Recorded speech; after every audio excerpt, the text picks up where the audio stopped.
The first time I cuffed him, he was mouthing off in a high school hallway, blood on his knuckles, fire in his eyes. The second time, I was the one on my knees, wrist bound to my own headboard, begging him not to stop. I was halfway through my protein bar when the call came in. Fight in the hallway. 2 students, one bleeding, one refusing to back down. Standard teenage testosterone bullshit. Still, I headed over. I'd been to the school before, usually for locker thefts or vape pens getting passed around. But when I stepped into the main office, it felt different. There he was, 18, lean, hands in his hoodie pockets, one cut on his cheek, and a look in his eyes like he didn't give a damn what anyone thought. Mike.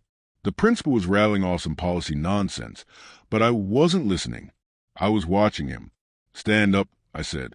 He did, slowly, like he wanted to make sure I watched every inch of the movement. Turn around. He gave me a little smirk. And then he said it. What's the matter, officer? Never cuff someone who liked it. My breath caught for just a second. I covered it up by tightening the cuffs a little more than necessary. I should have known right then. This wasn't going to be just another paperwork case. They say high school's the best time of your life. Yeah, right. Tell that to the kid who gets shoved into lockers and called a faggot during gym. Logan had it coming. 1 punch.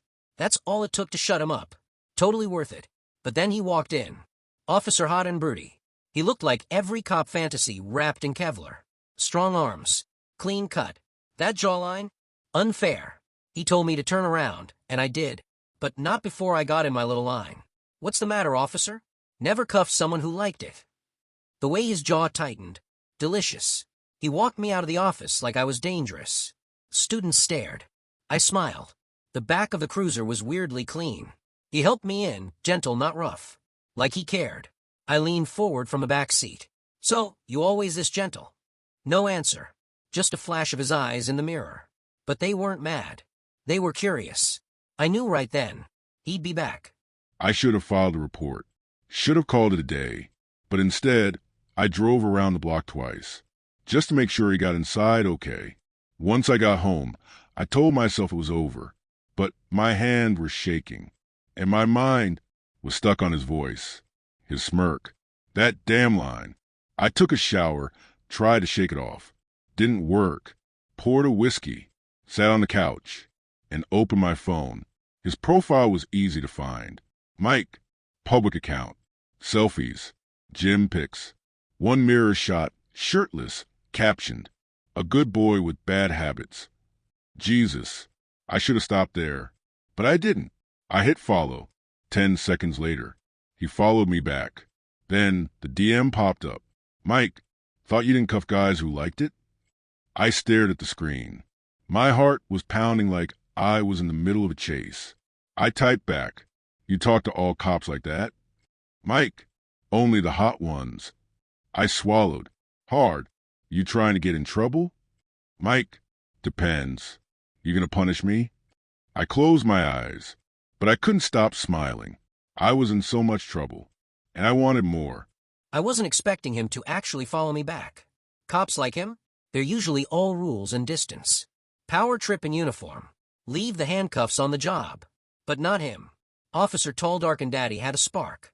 I saw it, felt it, and when I got that notification, followed by Alex R, LVPD, I damn near bit my lip off. So I sent the DM. Knew exactly what I was doing. Thought you didn't cuff guys who liked it. Took him 3 minutes to reply. That told me everything. He'd been staring at the screen, wrestling with it. Playing the I'm the adult card. I shouldn't be into this card. But guess what? He was. He is. His messages were cautious. Careful. Measured. Mine? Dripping with bait. And he took it. All of it. I pictured him sitting alone at home. Probably still in uniform. Gun on the kitchen counter. Whiskey in his hand. Hard under those cargo pants. All because of me. And I like that. I like the idea of breaking his routine. Of being the bad decision he couldn't stop thinking about. But there was something else, too. Underneath the teasing. I felt seen. Not just looked at, seen. He didn't flinch when I flirted. Didn't block me. Didn't tell me to behave. He flirted back. Softly. But clearly. And for once, someone was interested in me. Not the mess. Not the rumors. Not the fight in the hallway. Just me. And yeah, I was gonna push him. Test him. Flirt till he cracked. But part of me, the part that never trusted anyone, was hoping maybe he'd catch me before I fell too far. I told myself I wasn't going to respond, that I'd just block him, move on. But when I picked up my phone, there was the DM from Mike, the one that got my pulse racing. You gonna punish me? I stared at it longer than I should have. My fingers hovered above the keyboard. I wasn't that guy. I didn't do this. I wasn't some cop who let his impulses take over. I followed the rules. But Mike? God, Mike had a way of making me question everything. I ran a hand through my hair, staring at the screen, trying to talk myself out of replying. But my thumb moved on its own. Before I knew it, I typed back, "You're playing a dangerous game, Mike." The words felt heavy, even though I knew it was true. He was dangerous. But damn if he wasn't also irresistible. I put the phone down, trying to focus on something else. Anything else. But that smirk, his voice, the way he looked at me in the cruiser, it was all I could think about. I couldn't shake it. The what-ifs, the curiosity, hell, the temptation. And worse, the thought of what would happen if I let myself cross that line. If I let him have control just once. I had to remind myself why I became a cop in the first place. It wasn't to get tangled up in some student fantasy, but the way Mike pushed every button I had. It was like he knew exactly what he was doing. I looked at my phone again. No new message. I felt relief, followed by disappointment. I should have been stronger. I should have been smarter. But I wasn't. Not with him. I just hoped that if it ever happened, I wouldn't regret it. I knew he'd reply eventually. Alex couldn't stay away. There was a reason cops like him are always on edge. They like control. They like to be the ones in charge. But tonight it was my turn. I'd seen the way he looked at me when I got in that cruiser. The tension in his jaw. The way his hand lingered just a second too long on my wrist when he cuffed me. I wasn't stupid. I knew he was fighting it. And I was going to make it harder for him to resist. I sent another message. No games. Just the truth. You still thinking about what I said? A minute later, the notification popped up. Alex. Typing. I felt my heart beat a little faster. What was he going to say? What excuse was he going to use to pretend he wasn't dying to see me again? Then it came. I can't. This is wrong. That was it. The typical cop answer. The good guy response. I wasn't looking for that. I was looking for something real. So, I pushed a little harder. I'm not asking you to do anything you're not already thinking about, Alex. There. It was out. Now it was his move. I stared at the screen, waiting for the reply. I knew I was pushing him. Knew he probably hated me for it. But I also knew what I wanted. And I wasn't going to sit back while he took his time figuring it out. But this was different than anything I'd ever done. It wasn't just about getting him into bed. It was about something deeper. Something I hadn't let myself think about until now. I needed him. I needed to see if he could really let go. If he'd trust me. If I could show him that he didn't always have to be in control. The next message came fast. Don't make me regret this. I almost laughed. I knew he was coming. I knew this wasn't over. I let out a breath I didn't know I'd been holding. And I texted back. You won't. Trust me. And that was when I knew. This wasn't a game anymore. This was real. I stared at the message. The words still glowing on the screen. You won't. Trust me. Mike had been pushing my buttons for days, but this felt different. He wasn't just flirting anymore. He was asking for something. And I knew, deep down, that I was already too far gone. I couldn't pretend I wasn't thinking about him. About us. So I did it. I sent a reply. You really want this? The seconds stretched into minutes, but Mike didn't hesitate. He knew what he was doing. Knew exactly how to pull me in. I wouldn't have asked if I didn't. I read it again, letting the words sink in. He wasn't playing. He wasn't some kid acting out. He wanted me. He wanted this. The thought sent a jolt through me. I knew I should stop, but I couldn't.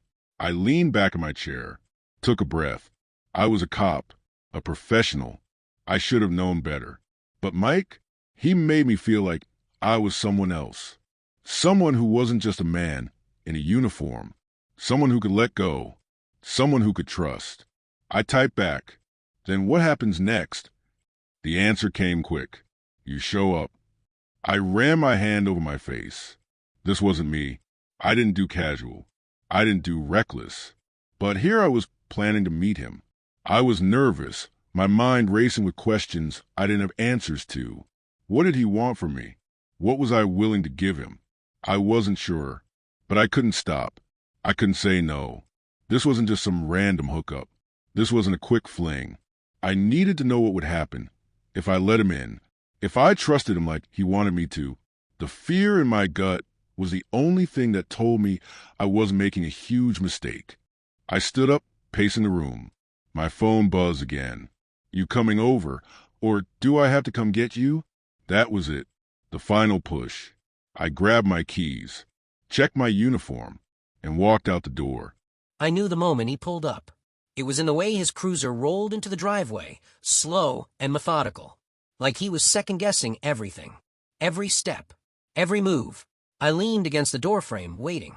The porch light illuminated his figure as he got out of the car. I could see the tension in his shoulders, the hesitation in his posture. He was nervous. But hell, so was I. He was a cop, used to having control over every situation. And now here he was, standing on my doorstep, ready to lose it. He hesitated before knocking, and I couldn't help but smile. The cop had finally been disarmed. When I opened the door, I didn't know whether to make a joke or just pull him inside. So I did both. "Finally decided to play, huh?" I said, crossing my arms. He stood there for a second, his eyes scanning me, a quiet storm brewing in those brown eyes. Then he stepped forward into my space, not waiting for me to move, not waiting for anything. And that's when I knew. This wasn't some game anymore. We were both in. He didn't say much, just a nod, and then, before I could blink, he was right in front of me. His hands reached for my waist, his breath coming in shallow gasps. I could see the internal war going on in his head. He was fighting himself, but the desire, the need was there. It was real. His lips brushed against mine, just the lightest touch. Like a question. A dare. I didn't wait. I pulled him closer, deepening the kiss.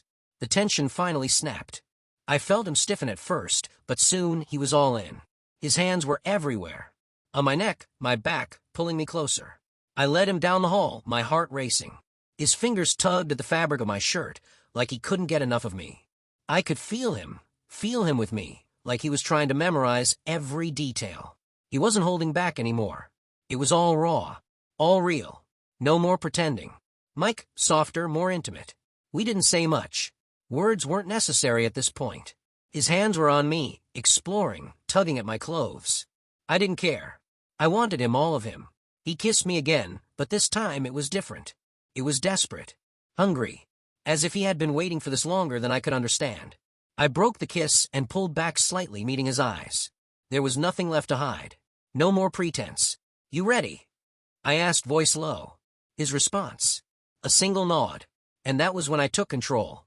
I didn't need to hold back anymore. I couldn't breathe. The air between us was thick. Thick with everything we hadn't said yet. It wasn't just about the attraction anymore. It wasn't just the chemistry. It was something deeper. Something that neither of us had expected. I had crossed a line. I had made a choice to show up. To be here with him. Mike wasn't what I had imagined. But in that moment, standing there with him, I realized that my whole life had been about control. About following the rules. And now, I was trying to figure out what happened when I let go. What happened when I didn't hold on to that uniform or the badge or the responsibilities? Mike had this way of pulling me in, not with words, but with his presence. The way he looked at me, like he saw through me. It felt like a test. One I didn't know if I was ready for. But here I was. I couldn't stop now. "I'm not used to this," I said, almost in a whisper, more to myself than to him. Mike didn't say anything at first. He just reached for me, his fingers brushing lightly over my hand. It was simple, but it felt like everything. "Good," he said, his voice low but full of certainty. "Because we're not supposed to be used to this. We're supposed to feel it." And that's when it hit me. We weren't supposed to have all the answers. We weren't supposed to know what happened next. I looked at him, really looked at him, and I felt it. All of it. The uncertainty, the passion, the pull.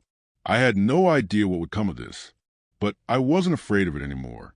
The next morning, everything felt off. I couldn't quite put my finger on it, but the air around me was different. It wasn't just the physical distance between us after what happened. It was everything. The way my body still remembered the touch, the way my mind kept replaying last night. I should have felt more certain, but instead, all I felt was the weight of uncertainty. I kept telling myself it was a one-time thing, a slip-up, but even as I said it, I knew it wasn't true. There was something about Mike that I couldn't ignore. As I sat in the squad car, heading to work, my mind kept drifting back to him, to the way he had looked at me, like he knew exactly what I was hiding. My heart was pounding faster than it should have been as I tried to focus on the road. I woke up with his touch still burned into my skin, like a mark that I couldn't scrub away. But honestly, I didn't want to. There was something about the way we'd connected that night, something real. And now, it was all I could think about. The silence in my room felt louder than it should have, and I couldn't shake the feeling that things had changed. I knew what I wanted. I knew I wanted him more than I should, but I also knew it wasn't that simple. I could feel the hesitation from him, the walls he was building back up. It was in the way he looked at me, the way he held back. But I wasn't backing down. I couldn't. The day passed slowly, and I tried to ignore the gnawing feeling in my chest. Every time I saw a police cruiser or heard a siren, my thoughts went back to Mike. I couldn't escape it. I couldn't stop thinking about the way he felt against me, the way he had taken control, and the way it had left me wanting more. I wasn't supposed to want more. This wasn't supposed to be anything more than a mistake. But the truth was, I didn't want it to end. I didn't know how to navigate that, though. My life had always been about control. But with Mike, I felt like I was losing it. I wasn't sure what to do next. Part of me wanted to just forget about it, to let things go back to normal. But that wasn't an option. Not after everything that had happened. I found myself walking to the place I knew I could find him, standing outside the local diner, hoping he'd show up. I wasn't ready to give up on this. Not yet. When I saw him approach, my pulse quickened. He didn't look surprised to see me, but there was something different in his eyes, something I couldn't quite read. "Hey," I said, keeping my voice light. "Didn't expect to see you here." He met my gaze and paused for a moment. I could feel the tension between us, thick like smoke. "I didn't think I'd see you either," he replied quietly, his voice softer than usual. His presence was magnetic. Despite everything I had convinced myself of earlier, my body reacted to him before my mind could catch up. I was trying to stay composed, but it was hard with him standing there, looking at me like he had all the answers, and I was just the one who was behind. "I didn't think I'd see you here either," I said, my voice barely above a whisper, trying to keep my emotions in check. I could tell he wasn't holding back anymore. That much was clear. Mike stepped a little closer, and I didn't move. My chest tightened, my heart racing in a way I couldn't control. The pull between us was undeniable. And for the first time since this whole thing started, I wasn't sure I even want to control it anymore. "You're not the only one who's been thinking about last night," he said, his voice low, but laced with something I couldn't ignore. I didn't know how to respond. I wanted to say something, but words were getting lost in the space between us. I could feel the tension building again, stronger than ever. I couldn't explain it, but as Mike stood there, the weight of the night before seemed to hang in the air between us. I wasn't ready for this, whatever this was, but there was no denying it. The pull I felt was undeniable. His words echoed in my mind. "You're not the only one thinking about last night." That was the moment I knew there was no turning back. There was a part of me that still wanted to push him away. The officer in me, the one who followed rules and kept control. But I was tired of pretending, tired of hiding behind the badge, behind the walls I had built. Mike made everything feel real. I met his gaze, tried to read him, trying to figure out what this was going to be. "What do you want from me?" I asked, the words leaving my mouth before I could stop them. I was afraid of the answer, but I had to know. I needed to understand what was happening between us. I knew Alex was struggling with this, but that only made me want him more. There was something about how guarded he was, about how much he tried to keep things under control, that made me want to break through it all. I could see it in his eyes, the conflict, the hesitation, but I wasn't backing down. I stepped closer, closing the distance between us. I could tell he wasn't going to push me away, not completely. "I don't know what I want," I said, my voice softer than usual, "but I know I want you. I'm not going anywhere, Alex." I could feel the heat between us, the space narrowing until I wasn't sure where he ended, and I began. It wasn't just about last night anymore. It was about the tension that had been there since the moment we met. His words hit me harder than I expected. I had been prepared for a fight, prepared to tell him this wasn't going to work. But that look in his eyes, there was no denying it. Mike wasn't going anywhere. And for some reason, that thought didn't scare me as much as I thought it would. I took a step back, not out of fear, but because I needed space to breathe, to think. "You don't get it?" I muttered, running a hand through my hair. "This isn't simple. You can't just—" "I don't want simple," Mike interrupted, his voice more forceful now. He closed the distance again, his hand brushing mine. "I want real. Whatever this is, we'll figure it out. But I'm not walking away." I wasn't backing off, not when I could feel everything shifting between us. I knew Alex had a million reasons to pull away, to hide behind his badge, his responsibilities. But that was the part of him I wanted to see beyond. I didn't want the officer. I wanted him. "I don't care how messy this is," I said, my voice steady, but with a hint of something I couldn't quite define. "I want to know you. All of you." I could see the walls cracking. He wasn't running from me, not anymore. There was no escaping it. I could feel the pull, the intensity building again. Mike wasn't just a kid anymore. He wasn't the guy I had arrested. He was someone who understood exactly what he wanted. And somehow, that made it harder for me to walk away. But I couldn't let go. Not yet. "Why me?" I asked, the question lingering in the air. Mike didn't hesitate. "Because you make me feel something real." And just like that, everything I had been holding back, every reason I had to keep this from going further, started to slip away. Because maybe, just maybe, I felt the same way. Everything felt different after that night. The walls I had built around myself started to feel unnecessary, fragile even. Mike had a way of breaking them down without even trying. I couldn't stop thinking about him, about how he made me feel. The morning after everything shifted between us, I found myself in the squad car, but my mind was nowhere near the job. Every thought, every glance led back to Mike, to the way he made me question everything about myself. The parts of me I kept hidden, locked up tight. It was impossible to ignore now. I didn't know what this was between us, but I didn't want to. It felt like I was finally being honest with myself. And for the first time in a long time, I felt like I could be vulnerable. I knew I had to make a choice. I couldn't keep running. I had to face it. That evening, I called Mike. "Mike," I said when he answered, "I want to see you. We need to talk." I had been waiting for this.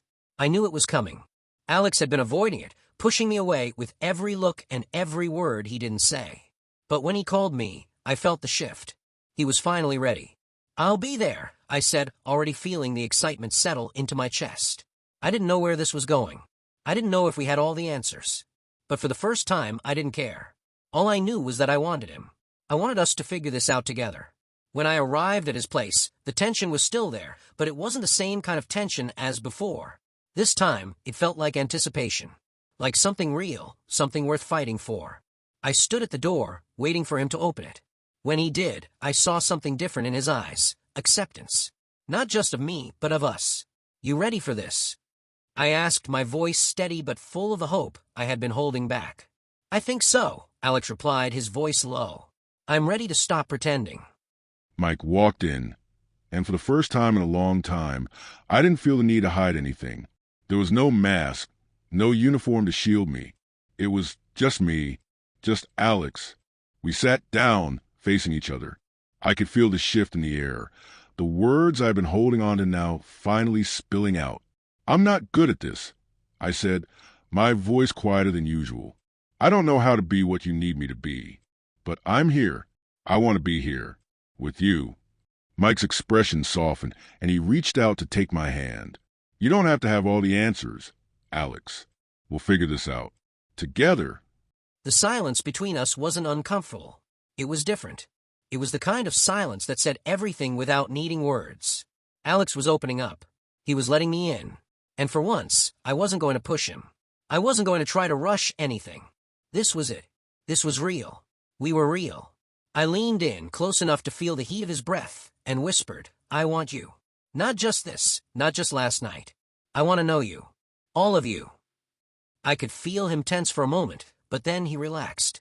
He met my gaze, and I saw it in his eyes. The same thing I had been feeling all along. The same thing we both had been fighting. I'm not good at this, Mike, he said again, but this time, it didn't feel like an apology. It felt like an admission. A willingness to try. I smiled softly, squeezing his hand. You don't have to be perfect. Just be with me. There was still so much I didn't know. So much I had to work through. But for the first time, I wasn't afraid of what would come next. Because I wasn't alone anymore. Mike was there, and he wasn't going anywhere. I'm in, I said, my voice steadier than it had been in a long time. I don't know where this is going, but I want to find out with you. And for once, I believed him when he said we'd figure it out. Then let's start figuring it out, I said, pulling him closer. And for the first time, I felt like everything was exactly as it should be.